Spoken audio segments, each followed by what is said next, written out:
Nakakita ka na ba ng ganyang klaseng ilaw sa sasakyan? Or nakakita ka na ba ng ganyang klase ng ilaw sa kalsada habang nagdadrive ka? Umilaw ng sobrang bilis at sabay-sabay?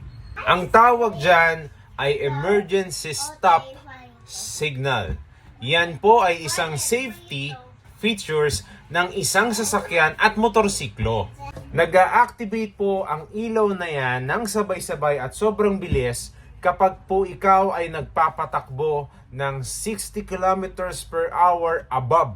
Kapag bigla kang pumreno ng hindi mo naman intensyon dahil meron kang iniwasan or meron kang mga bagay na iiwasan sa harap mo habang nagmamaneho.